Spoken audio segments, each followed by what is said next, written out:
We are Gold Ivy. Our mission is to empower you to own and unleash your truth. Stories of resiliency are gold, and ivy grows in hard places. Those hard places are what creates space for light to shine through. You decide what works for your daily life and how to transform our lessons into your gold. This is Ivy Unleashed, a Gold Ivy production.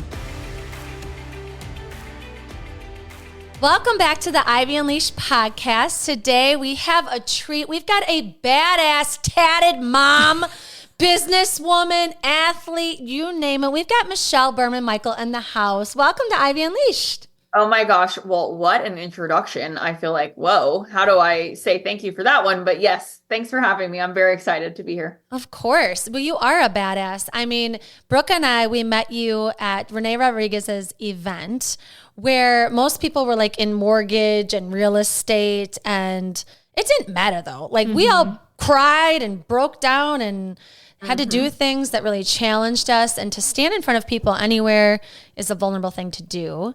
And we heard a lot of your story and about your business. And so, you know, the people listening, they might not know you. And we want you to tell them a bit about what you do, who you are, and anything you want to share. Fill them in.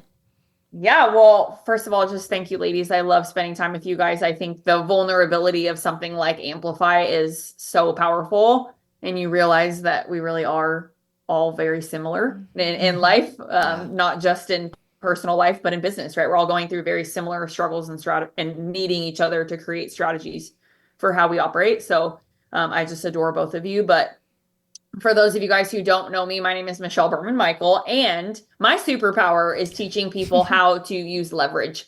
So I teach real estate agents and mortgage professionals and really any entrepreneur whatsoever. It doesn't really matter what industry you're in, how to understand the power of leverage through the art of active prospecting on Instagram.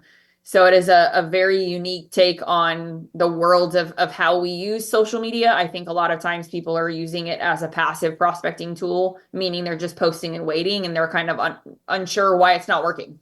And the calls I take daily are people saying, I had no idea that this was even a thing. I thought I was getting engagement, or I thought I was giving it and realized I wasn't. So on the business side, that's me. But on the personal side, I have a 3-year-old. His name is Knox. He is the best thing of all time. And I am married to a former Special Forces guy. He is currently the strength and conditioning coach for the Special Forces crew here at Fort Campbell in Clarksville, Tennessee. We run a lot. I don't run quite like you, but I just finished my second half marathon, have a third one coming up in November. My husband is currently training to qualify for Boston. And we do a lot of fitness in our house. So I also CrossFit very regularly. And I was a competitive swimmer for 20 plus years before that. So fitness is our love language in our home. And you can tell when somebody needs to work out when they're really cranky. So it's pretty obvious. What my favorite thing in the world is, and I know you girls know this, is small hole in the wall coffee shops. I love a good latte, and I love all the fancy flavors. So that's kind of my favorite thing, aside from being a mom and being a wife. I love it. And, you know, Michelle, when I think about you, I think about peak performance. Like that is something that all three of us connect on, is like optimizing, getting the most, squeezing the juice. How can we get more, feel better, you know, be a better mother, be a better entrepreneur? And there's two sides of that. There's the side that people see on social media of it's all bells and whistles. And then there's the, what is it actually like in the unseen hours, the behind the scenes when it comes to our mental health, that peak performance. There is two sides of it, I believe. And that's really what I want to dive in today is, how are you juggling all of this, right? Being an entrepreneur, what you're doing for work, you are helping people, and that's giving away energy. And so when it comes to your mental health, this is a mental health podcast. How are you taking care of you? So throughout the years of your business, I'm curious how that's transformed to maybe where you started to now. I think it's changed a ton. I mean, I think back in the day, I'm about to celebrate 10 years officially in November, and you know, I'm only 34, so I have the goosebumps, guys. Oh, that was like, whoa. Already doing my job. But I think 10 years ago, you know, I was 24, didn't really know what I was doing. I just knew that corporate America was not where I needed to be. It didn't feel right to me. And I graduated from college and very candidly remember telling my dad, Dad, I have a voice. I'm not really sure what it is, but I know I have it and I just got to figure it out. And fast forward a few years after graduating, I quit the company that I was working for, and I walked into like the not social security office, but like the courthouse type where you incorporate yourself and you pay the $57 to have your business name published. And I was like, I barely even have $57, but here you go.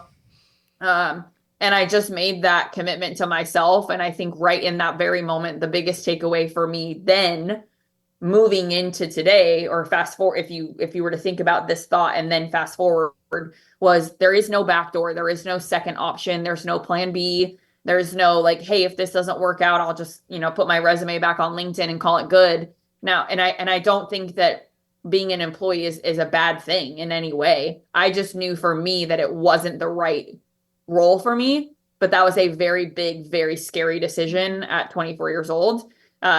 Now, fast forward to today, being 34, I would say the scariness hasn't gone away. The level of it's scary is no different. I think that the core difference, though, is I know who I am. I'm very confident in what I do and how I deliver it. And even though we are in a commission-based, we're commission-based, right? Like in the sense of if I don't go sell something, we don't make money. The level of confidence that I have knowing that I'm doing exactly what I was put on this planet and that God created me to do is such a powerful release for me of just kind of, I'm at peace with all of it. I know that. Now on the mental health side, I think that this is a really cool conversation to have. Quite honestly, being married to who I'm married to, we have a lot of structure in our life, which is a good thing, but sometimes it's a bad thing. And we can maybe talk about that too. But on the good side, I get up at 4:15 every morning. I'm in front of my computer after making coffee for my husband and I by about 4:45. I spend at least a minimum of 15 to 20 pages worth of reading in a self-development book every single morning. Ironically, I'm actually right in the middle of reading Amplify Your Influence for the second time because I wanted to start it before AmpCon, and then now I'm about to finish it after AmpCon. But I think I'm 7 books in this year, and I have 4 more that I actually got at AmpCon that my goal is to finish all of them before the end of the year. So, but I commit to 15 pages because to me, those 15 pages, I'm fully disconnected from everything. The to-do list that's in front of me can wait, because if I'm not better, then how can I be better in other areas? Or how, if I don't give myself the opportunity to feel better about where I'm going. And a lot of the times the self-development books, like reading Amplify Your Influence, for example, it's very reaffirming or assuring that I am doing exactly what I should be doing. So that's one thing. But you know what? And I'm sorry to go on this tangent, but I had my biggest one. I had my biggest, fullest, holy crap, smacked me in the face, I call them God moments in my world as it relates to mental health, actually on Monday. So just a couple days ago from when we're recording this, one of my best girlfriends owns the CrossFit gym that I go to. And we went and we had coffee afterwards. And I just looked at her and I was like, oh my gosh, Candace, I know I just had this thought and I have to share it with you. And CrossFit, or like fitness, right? Going to the gym and running, or going to the gym and doing CrossFit, is where I don't have to be Michelle with all of the accolades, or Michelle with all of the titles, or Michelle the CEO, Michelle this person, national speaker, yada, yada, right? I'm just Michelle that loves to work out and loves to run.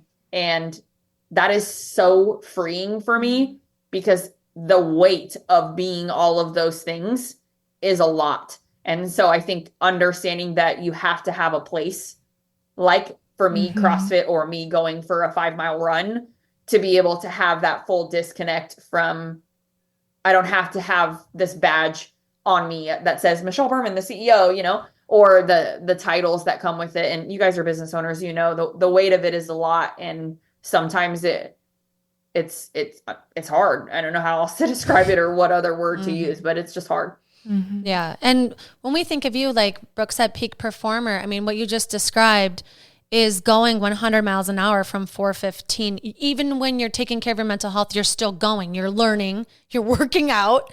So thinking about when you rejuvenate, right? Where it's not 100, like, do you ever have times where you're just chilling and you're not going 100 miles an hour? And how do you kind of compartmentalize that? Like, how do you transition from this badass businesswoman to oh, I've got this little boy, or it's time to rest? What's that like for you? It's a really good question. And another very recent realization for me is rest, right? I don't even know how to spell it, I think, half the time, but the word rest really has felt important to me in the last few weeks, especially as we were talking offline, like, what's going on for me internally right now is really incredible as an organization. The work that I've put in over the last many, many years is really coming to fruition. But the word rest is something that I really want to give you a tactical play-by-play of what that looks like for me, because I think somebody else needs to hear this.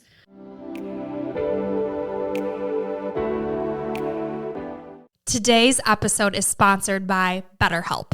Every episode of Ivy Unleashed is dedicated to empowering you to take ownership of your health. And what it really comes down to is prioritizing your mental health.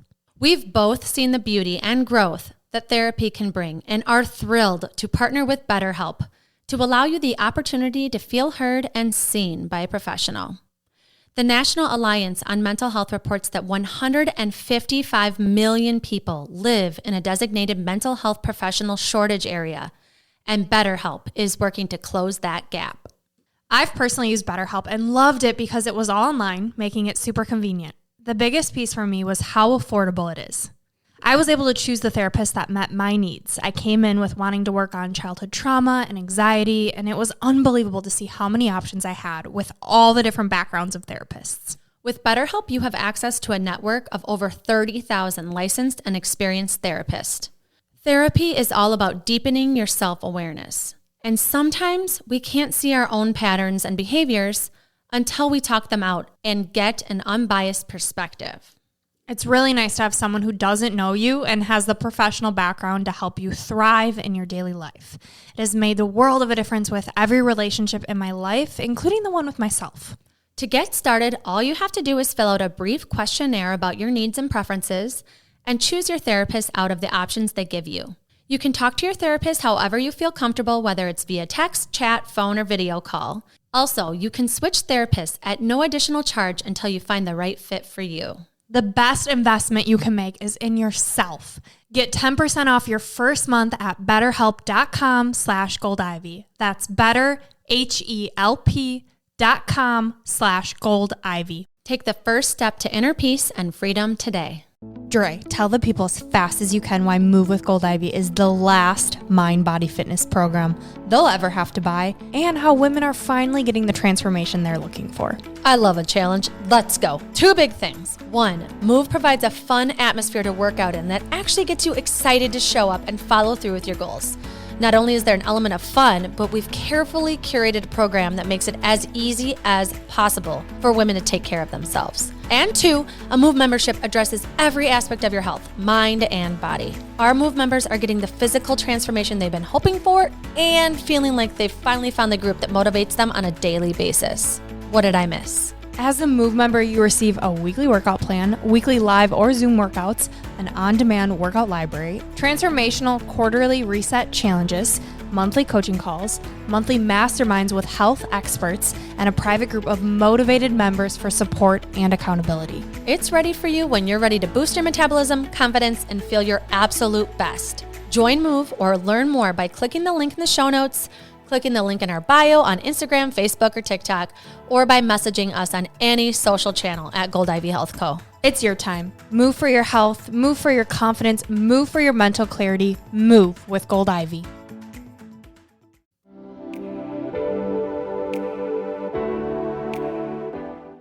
If somebody reschedules a call, which we have, if you look at our calendar, like this week alone, I have 14 one-hour private coaching sessions, 2 webinars, 2 podcasts that I have to go on. I don't even know how many sales calls, probably close to 10. If you do that math, you're like, holy crap, how do you have time for anything? Well, where the rest piece comes into play is if somebody reschedules a call, I don't refill it. And that's a big unlock for me over the last, I would honestly say 30 days.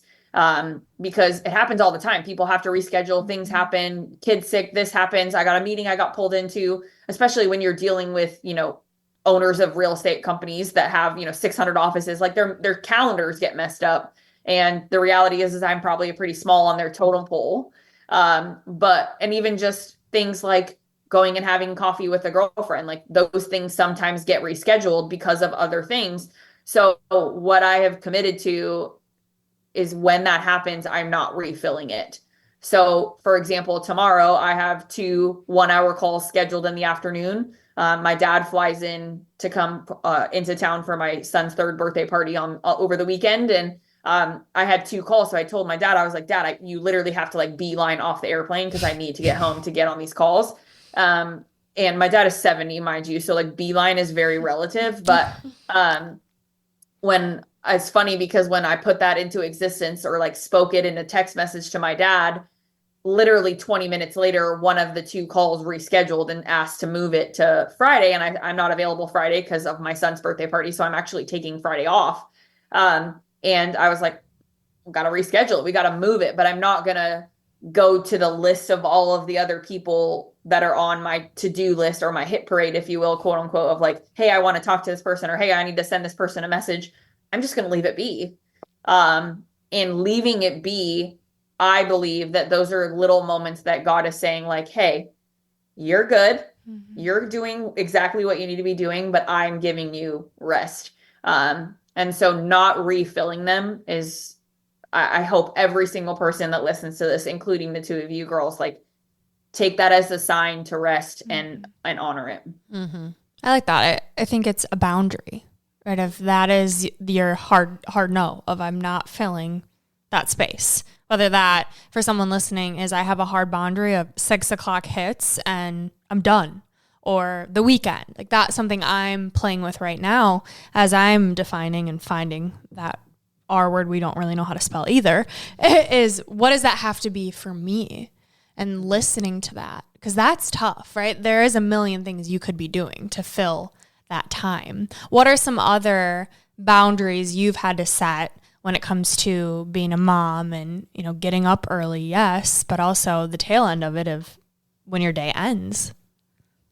Yeah, so my phone actually goes into do not disturb at 6:30, which is newer than it used to be. So it used to be 7:30, but my husband did the quintessential babe, you're always on your phone thing. And I was like, ugh. And he's not wrong because I really am always on my phone. But couple of the other things for me, hard stop wise is, and I tell my clients this, you have a 24-hour response time. So like if you email me, I will get back to you within 24 hours, unless it's on Friday. If you email me on Friday, most likely you're not getting a reply till Monday. And that's just because most of the time if I do work on Friday, it's for about 2 to 3 hours, like total. And it's usually in the afternoon because Friday mornings is when my son doesn't go to school. So Friday morning is mommy and me. We're going to Nashville. We're going to some cool museum. We're like having mommy and me time because it is so important to me to have that quality time with him. So that's one big one. But I'll tell them, like, if you email me on Friday, most likely you're not going to hear back from me until Monday. But I promise you, you will get back to me, or I will get back to you, first thing Monday morning, and that's a promise to you. And none of them ever care. And a couple of them will say, well, you're so lucky you're not in mortgage because there's no way I could do that. And I'm like, well, not sorry. But that's a big one. And that kind of funnels into how I structure the rest of my week. So I think the other big one too, I'll tell people is if you email me a bunch of questions about something that we're going through or doing in coaching, I'm not going to respond to that until my golden hours. So my golden hours is that 4:15 to 6:30 timeframe. That's where I do all my admin emails. That's where I return all my coaching client question emails, right, as they're going through homework I've given them. So that's that structured time. So if you email me at 2:00, most likely I'm on Zoom.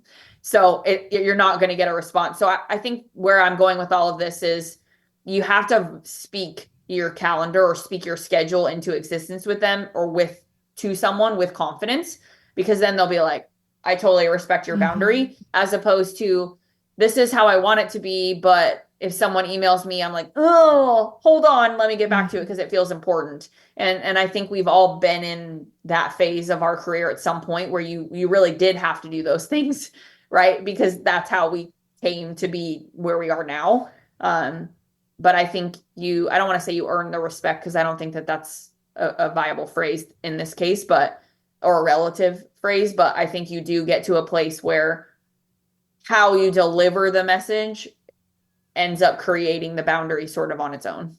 Yeah. And people respect it. When I keep thinking too, like not everybody that listens is an entrepreneur, but in any aspect of your life, like this time, how you're spending it is your life, right? And it requires a mindset and an ability to be present in what you're doing.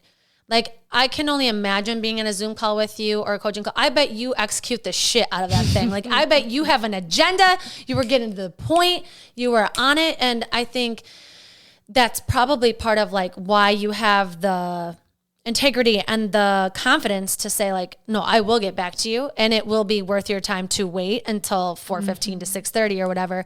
But I feel like, stay-at-home moms or just people in the corporate world or anything, like you could work 24/7. You could do things 24/7 and still have stuff to do. And I think it requires a mindset of being able to shift to the next thing. So do you have any tips on the transition period? I know a lot of people that are like you that are like type A, go-getter, like I'm getting straight to the point and I'm delivering a ton of value, but then I got to switch to this business shark into like mommy and me time. Like how is that transition for you? Like how do you manage that? If I'm honest with you, and I know, we spoke about being very honest and candid, and I'll tell you that is the hardest thing for me. That right now, especially with a 3-year-old who loves his mama and loves our time together. And he's getting to the point where, now we're building Lego sets together. I'm like, how do you even know how to do this? This is insane. But we're just doing things that require me to be fully present to really experience with him. It is really hard. There are so many days, and I want to speak to the moms or stay-at-home moms or even single moms or both, right? My best friend is a single mom currently in the middle of a very nasty divorce and a very, very high-powered realtor here in Clarksville. And I watch her do it and I'm just like, oh my God, like how, but it's funny because so many people say that about me. But what I'll tell you is as a mom, right? I could literally spend all day momming and still not get all of the things done as a mom that I need to do for being a mom, right? So for the stay-at-home moms in the house, it's like, it's constant. Even if I'm in your shoes, like I am constantly thinking about this thing or that thing, or he needs to be here, or like T-ball. We have T-ball this afternoon. And it's like, what is he wearing? Are his pants, or have they come in? Like, how early do we need to be there? Hold on, wait, we got to get dinner ready because we're not going to be done till 6:15. And by then that's way past dinner time. So also wait, we also need snacks before we leave so that he's not hungry because he wakes up from his nap. Like just like what our brain does, like the concept of having 127 tabs open, like, yes. That's so true. So for me though, the transition from mom to boss and boss to mom is really about time blocking. And I know that that's such a cliche statement, but at the very beginning of the school year, really actually like 2 weeks before the school year, I texted my executive assistant and was like, hey, can we jump on Zoom? Let's look at Calendly. So we opened up my Calendly and we literally went through Monday, Tuesday, Wednesday, Thursday, Friday. What are my availabilities? When am I not? And I think that at the end of the day, you just have to honor what you put in the calendar, right? Whatever you say is what your availability is, you have to honor that. And I think the better we get at doing that, the happier we are in all of the other categories of things, right? So if I'm done at 1:30, I have to be done at 1:30. I can't say, you know what, oh, it's okay, we'll go 5 extra minutes, or hang on, I'll call you in the car while I'm driving to go get, like, you have to just be done. And I know one of my absolute hard do nots is I don't take phone calls when I'm in the car driving home from getting knocks, because that is mommy and me. Like, we're talking about your day, how was school, what did you do? Like, today he made an alligator and he got to use a glue stick for the first time. And he was so excited to tell me about the glue stick and the alligator and what the alligator sounds were. So there's just little pieces of our days like that, where I think, especially as parents, whether you're, the dad or the mom, we have to really, really lean into those 30 minutes or an hour, whatever that is, because honestly, that's my juice. Like that's how I can do what I do, is feeling like Knox just gave me the biggest hug when I picked him up from school. And I now have an hour with him of fully uninterrupted mommy time, so that now I'm on calls for 2 more hours. I can do it because I just got my battery refilled. And and there's so many moments. I mean, you guys know this, but there's so many moments throughout the day that you have to literally find time to do that. I want to know how you stay motivated. 4:15, alarm goes off, long ass day ahead of you. I don't have an alarm. We just wake up now at this point. And even on the weekends, I'm awake before 5 every weekend, like even on Saturday and Sunday, because my body clock is just, I'm awake. What time are you going to bed? We put knocks down at 7:30, and then we're usually fully asleep by about 7:50. Wow. Okay. So you're getting sleep. Yeah. So I still get, I mean, I have my Garmin and I track all my sleep and my HRV and all of that. And I still get, well over 8 hours, anywhere between 8 hours and 10 minutes and 8 hours and 20, 25 minutes a night. You are so regimented. You are married to the right person. I want to talk about this special forces dude because, what's his first name? Dave, thank you for your service. And I can't imagine being married to someone who he's probably very like productivity, diligent, let's go, push the body. I know he does races. I know you do races. And so what's your mindset about productivity? Like, are you hard on yourself if you don't like execute to this, like what you know you're capable of? Because I struggle with that myself where I'm like, oh my gosh, what did I even do today? But the list is always a million miles long of things that I don't even get paid to do that I have to do. And so what's that like for your mindset on productivity? Like, do you struggle with, like, are you hard on yourself? Is he hard on himself? Dave and I both we're very much cut from the same cloth as far as that's concerned. I mean, I'm a very high driver person where I have things I want to get done, but I'm also very spontaneous. So when it comes to like vacations and trips, I don't want to plan. I want to just go. And I think it's because I plan so much throughout the week that I don't want to plan for those things. Even down to like my son's birthday party, my husband's like, did you get this, this, and this? Did you make a list? And I'm like, no, I didn't make a list. No, I'm just winging it. But I have 20 kids coming over to play in my yard on Saturday. Like I should have a list. But I think the number one thing for me on the motivation side, and, I'll tell you guys a story quickly. I swam for 20 plus years and you both know that from meeting me at Amplify. And for a very long time, I was in counseling as an adult about this. And one of the biggest issues in my life has always been that I have not felt important to my dad. And my dad is a bankruptcy lawyer. He was in the business for 40 plus years. His retirement party was one of the most attended retirement parties I've literally ever seen. I mean, people just from all over the world flew out to be at my dad's party. And it was just the most insane experience to witness how much my dad has done in his career. And I have really struggled with feeling a lack of affirmation from my family, which is, on one hand, you're like, what? How are they not proud of you? And on the other hand, you're like, it doesn't feel like it for me as a human. And I have a sibling that I feel like gets the attention as opposed to my family. And I feel like every time I call them, they're there. And I'm like, what is happening? Like, why do you not want to be here with my family, with my son? And, so I struggle with that daily, like truly that is a daily struggle. And I had this realization not long ago, actually with Marjorie, who you both also know. And we were talking about this because she struggled with that with her mom from Amplify. You guys remember her story about how she shared all of that. And we really had like a very big heart to heart about it. And what I realized is that for most of my life, honestly, I'm 34 now, so probably 30 of the 34 years of my life, my dad has always asked me one question. And the question has always been, honey, did you do the best you could do today? And where did that start? That originated in swimming. And he was never not at a swimming. He was never not there after every competition, whether that was local or in college when I swam for Rutgers. He was always there, always. And so as far as showing up for me, without question, he was always there. But hey, honey, you did a great job and I'm so proud of you, like will never come out of his mouth. It's just not his personality. And what I realized is that my dad's way of showing me affirmation is actually by getting me to find that next gear or to find the switch to keep going when I really don't necessarily think I want to. And I remember a mile. So my very last mile I swam ever in my life in college, my senior year.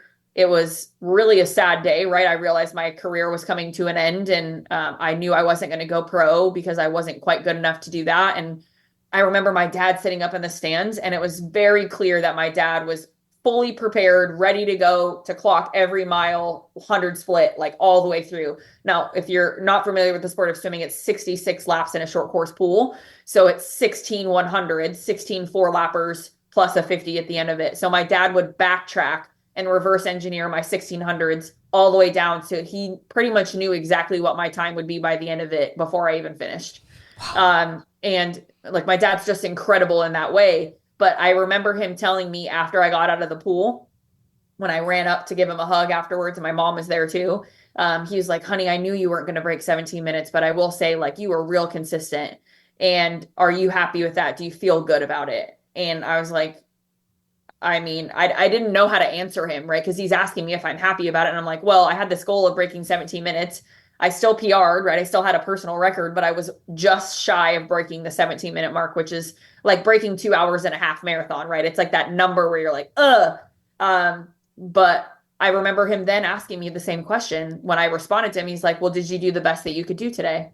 Was that the best effort you could give in that race? And I was like, son of a dad, stop asking me that question. But the reality is that that was the same question he's asked me for 30 plus years of, was that the best that you could do? And I think how that translates into today is, I think the same way when it comes to work, right? So if I look at my day, if I look at my to-do list and I say, you know what, that was the best I could do today.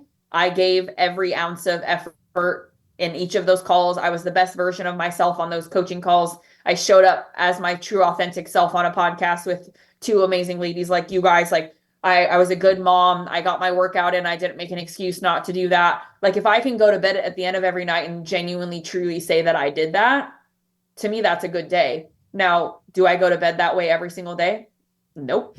Right. I have plenty of days where I'm like, didn't do my best today. And I think those days where I don't do my best, and I know that because I have that inner question that I am remembering being asked hundreds and hundreds and hundreds of times, it sort of is the fuel to the fire for the next day. And I think we all have an origin story to some capacity like that. It's just a matter of, like, do we have an ability to pull it out of us so that we can find how it correlates to our day to day, if that makes sense. I think too, it's you're like, how do you view that question? You know, because part of me is like, I kind of like that he's asking you a question instead of telling you, like, I wish he would have hugged you and been like, congrats on an awesome career, and loved on you and not asked you anything. But another part of me is like, that's a good question, and that, like, did you give it your best? But I think, and not needing that outside validation. yeah. But yet still, as a child, you need that from your parents. So it's such a fine line. Yeah, it's tricky because maybe your best is shitty one day because you're tired. You know, like, it wasn't my best day in productivity, but it was all I could do. I literally did it. I did the today. Well, and this is what I'm thinking as you're telling that, Michelle, is that question allows you to be very clear on what is that like for you. Mm-hmm. And it brings me back to the work you do with social media, right? In today's day and age, it's so easy to compare.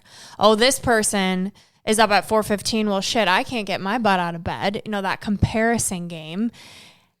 And social media, it's tricky. So how have you found in your career with social media that you can have a healthy relationship with it, where you use it for work, it doesn't own you, you know, because there is the argument, like, is this even real? I'm seeing the highlight reels, and you can go down a dark path with it. So I would love to hear about your relationship with it. Yeah, I have a very, very positive relationship with social, and I think part of it is because of the perspective that I follow, or sort of the way I want to be perceived. And I think one of the things that and if you guys are familiar with the book High Performance Habits, I've read this book backwards and forwards a million times.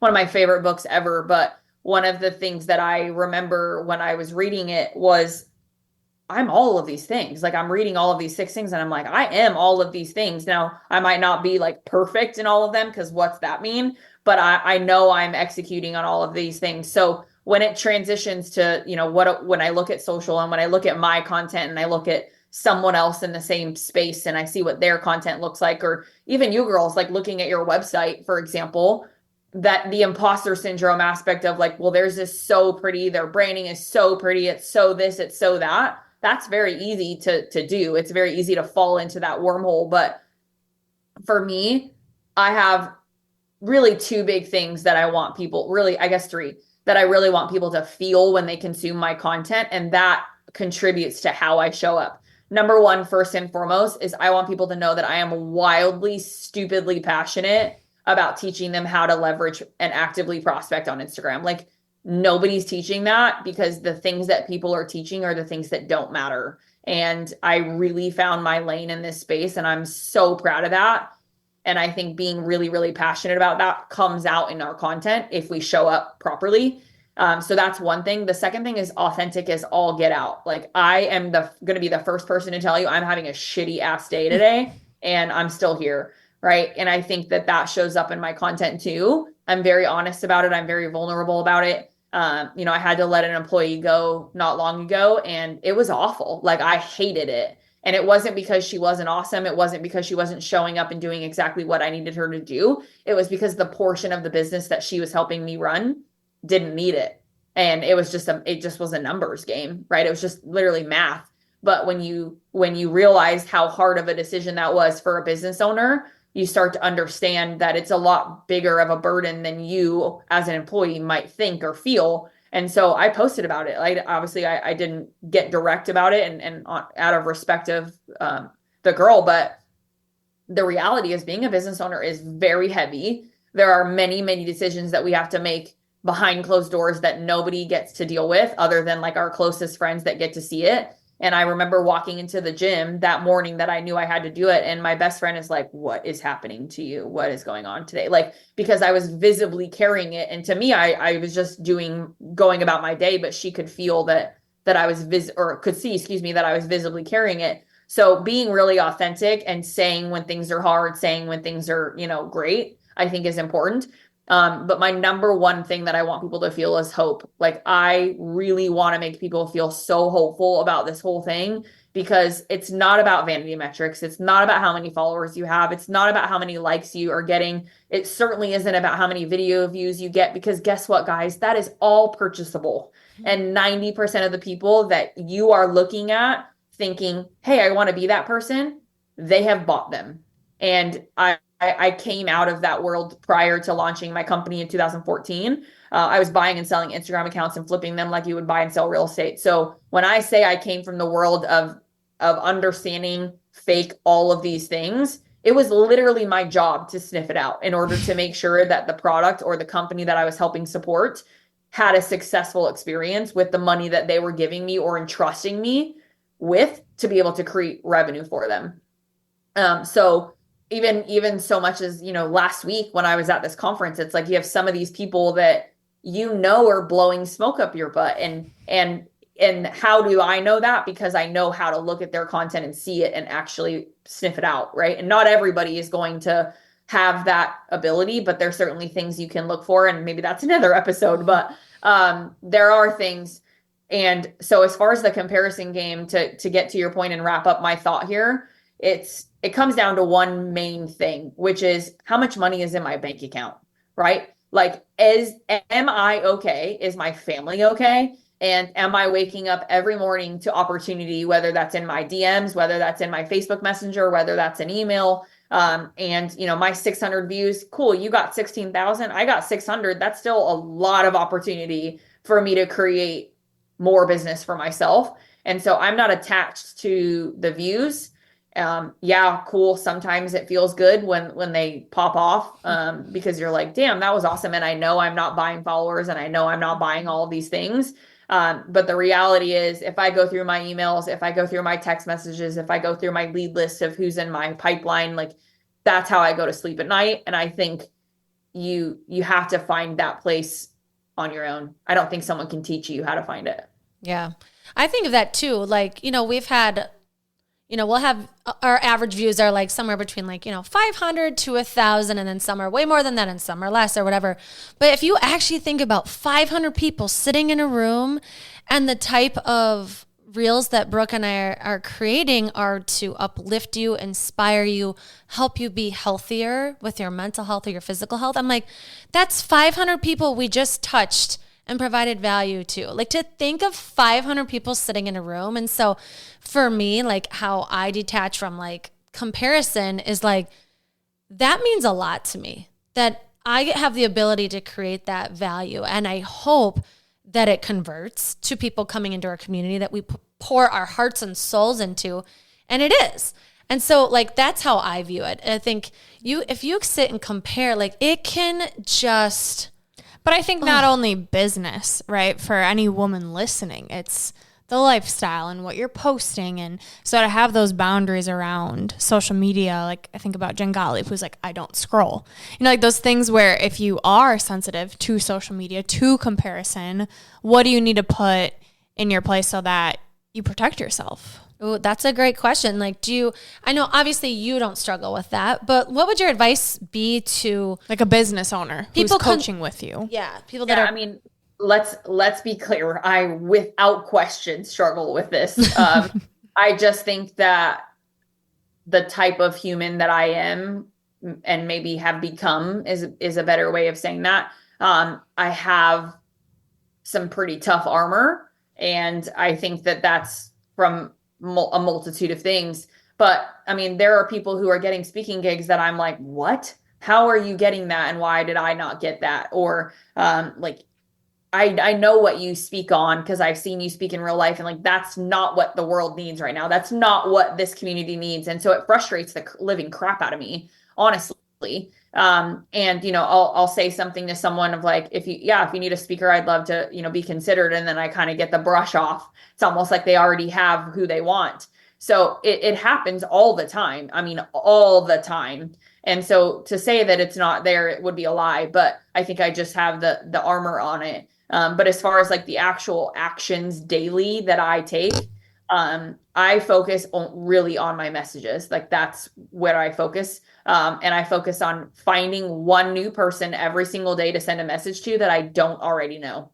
And that's my one thing. That's my one metric that I'm really hyper focused on every single day, because I know that if I do that one thing, that leads to one more thing, which leads to one more thing, aka the compound effect, a very popular book that we've probably all read. But the idea of the compound effect is little micro moments or tiny hinges eventually will swing big doors, in the sense of you do the right thing or good things over a long sustained period of time, and all of a sudden you'll wake up and be like, holy shit, how did I get here?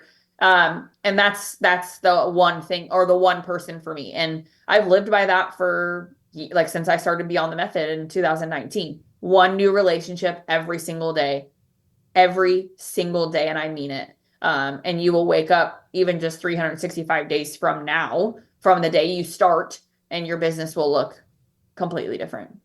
Ooh, I like that idea. How do you have the capacity to maintain all those relationships? Build a team.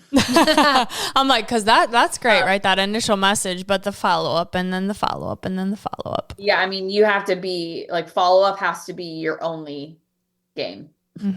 Like, follow-up is the most, like, some of the biggest and best opportunities, and I'll just be candid on this, and he won't listen to this, so I'm sure he won't ever, like, know that I'm saying this, but there's a big real estate company that operates 600 offices across the country, over 6,000 agents that are part of this organization. And I had a meeting with him because he was referred to me from someone else that I have done work with. And he asked me to come speak at his conference. And I said, great, you know, give me the details. When is it? And he's like, send me an email with all of these things, follow up with that, with your speaker reel, with all of these things, right? So I send the email like within 20 minutes after I get off that call, after I've done a dance around my living room because I'm stoked, right? Yes, we still do that even when we're super successful people, right? We have to celebrate our wins. And so I sent him the email, and I didn't hear back for a week. Not even a reply, like an acknowledge of thanks, got it, nothing. So I set calendar invites in my calendar to send him a text message every 2 days. On the third text message, he responded. Mind you, I've let go of he probably thinks I'm batshit crazy because I just sent a text message every 2 days for 3 times. I let all that go. And I just said, this is my job to create this relationship. He planted the seed. I'm doing my follow-up. So I literally put a calendar invite in my phone to make sure that I texted him. And then on the third one, he texted me back and he's like, I'm so sorry. I've been at X conference. As soon as I get back in front of my computer, I'll make sure to get back to you. It might even be over the weekend. And I was like, great. Sure enough, Monday morning, I had an email. And I think you have to own your follow-up game and not make it an excuse and say, my pipeline's really big. Your pipeline's as big as you make it. And where you put your energy matters, right? I mean, if you look at my calendar, I have like 4 or 5 people I have to text every morning because these are like the follow-ups, and I purposely put it in there to make sure that happens. Oh, this is so good.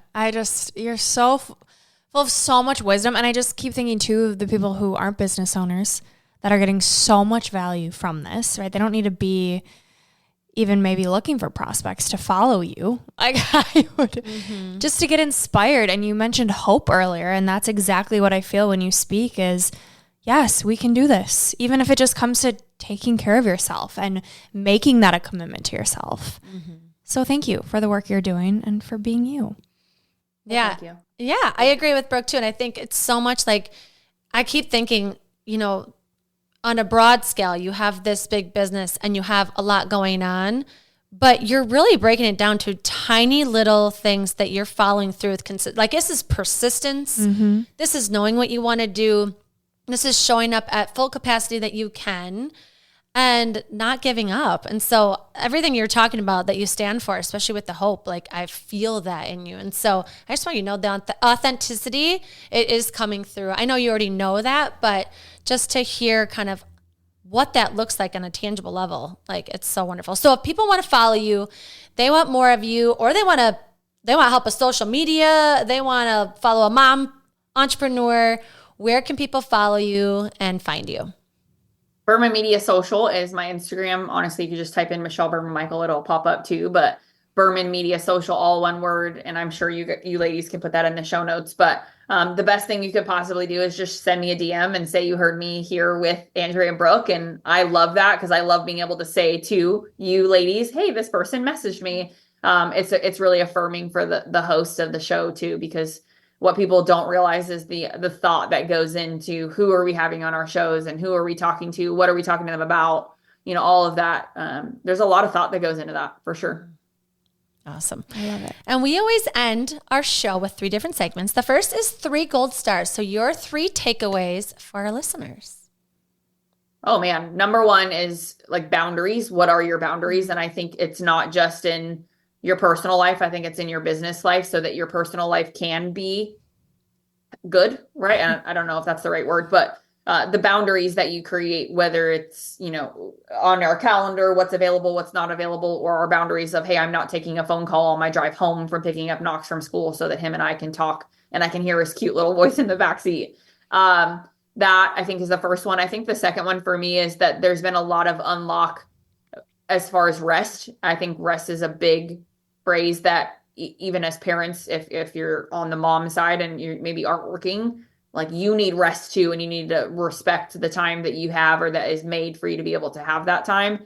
And that's been huge for me. My cup can stay a lot fuller because of me respecting that.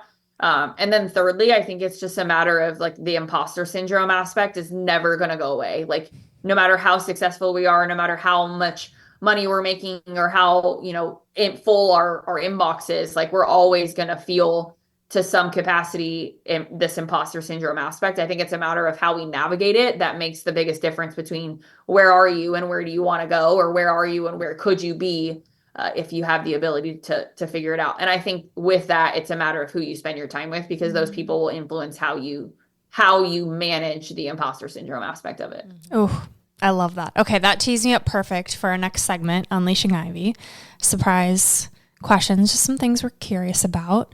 Okay, my question is, what do you say to yourself when the imposter syndrome kicks in, but for you to keep going? So you're cold messaging these people.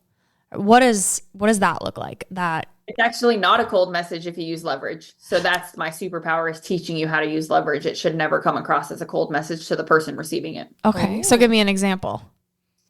example, let's say there's a speaking engagement that I want to get, or there's a podcast I want to get on, but I don't know the owner or the creator of the podcast directly. I spend some time looking at their show, looking at their social, reading, the names of people that they've recently interviewed, topics that they've recently done. And then I'll send them a message and say, for like, let's use Renee as an example, common denominator, right? And let's say Renee was recently on a podcast with this person that I want to get on their show.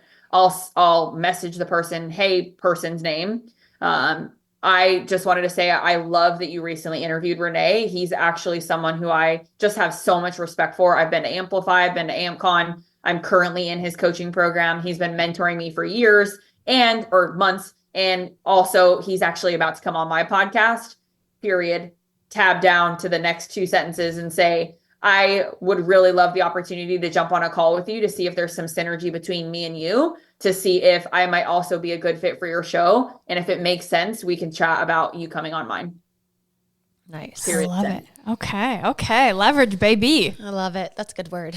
All right. My question is about parenting. So you shared that vulnerable story and how you needed that affirmation from your father. So I'm curious how you're going to alchemize that into your parenting and how you want that to be different for your son. Ooh, that's a big one. And I haven't thought about it at all, really, in that format or in that capacity, because this understanding of the affirmation issue for me has been so new with my dad. What I can tell you when it relates to how I was parented and how I'm parenting, the biggest thing that's made a huge difference for me, and people say this all the time, they're like, Michelle, man, you're so patient with him. Like, you're so patient all the time. How do you, like, what? How are you not going off the rails? When he's dropping orange juice all over the floor, or the other one recently was peanut butter was all over my rug. Like, how the frick do you get peanut butter out of a rug? Like, you don't. So I think for me, the can you phrase or could you phrase is a big part of how my husband and I parent. Because it's like, if you get an email from someone that says, please see below, or please get on my calendar, or please send this person an email, like, it comes across a little bit rash almost without even really realizing that you're doing that. And on the receiving end, it doesn't feel good, right? Sometimes. So when I talk to Knox, or even when I talk to my employees, or even if I'm talking to you girls about something related to the show, I might say, can you send me the recording afterwards? Because I'd love to make micro content out of it, as opposed to, hey, you guys are going to send me the recording afterwards, right? Because I'd love to make micro content out of it. And just the way you receive that authenticity of like, hey, this person is a good person, this person cares about me as a human being, feels more authentic, and isn't just in it for something for them. So I think as it relates to parenting, Knox, can you please go get me this? Or Knox, can you please go put this in the trash? He kind of looks at you for a second and he's like, sure. His favorite word is sure. So like when he says it, he'll be like, okay, sure. And like my husband and I die every time because it's so cute. But we notice that he'll start to say things to us like, I need this, I need that, I need this. No, you don't need anything. Can I have, or could I have? And it makes a big difference in how he responds to us. And ultimately how he'll respond to other kids and other, even his teachers, as he continues to go through school. Love that. I love that reframe. Okay, last question, Michelle. If you could go back and tell younger Michelle one thing, what age would you choose and what would you tell her? Oh gosh, I don't know. Probably fresh out of college. And I'm going to transition us to the quote and like combine the two things, because this quote is actually something I said to a girlfriend, very recently, that she literally was like, I'm going to print that out and frame it. And I was like, I just made it up. But, the sentence or the quote is, so don't put sunglasses on and hide from the light. It may hit you without ever realizing it.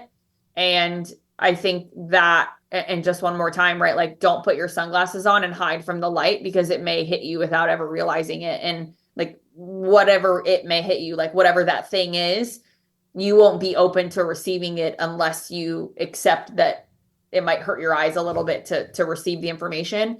And I think for me, like graduating from college, I knew I didn't want to work for corporate America like then. And I didn't listen to that voice, because I was like, I need to go make money.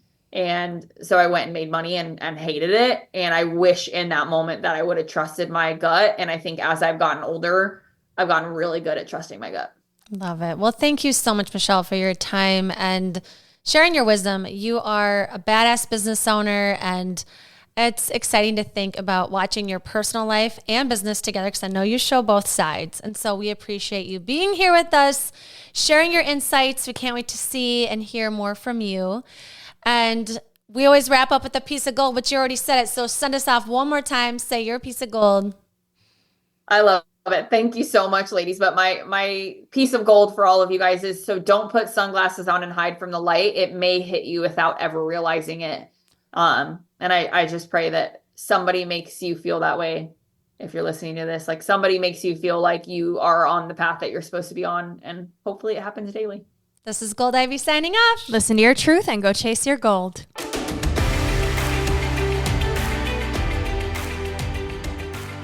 We want to thank you and encourage you to celebrate yourself for taking the time to learn and get inspired in your one beautiful life.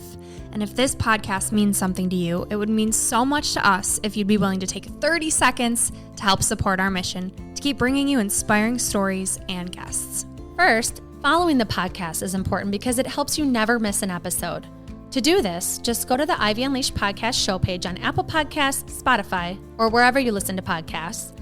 And then just tap the plus sign in the upper right-hand corner or click on follow. While you're there, if you'd be so kind to give us a 5-star rating and review and share your favorite episode with a friend, we'd be so grateful for your support. We are thrilled you're here and are so happy that you're taking time to prioritize your wellness, self-discovery, and growth with us.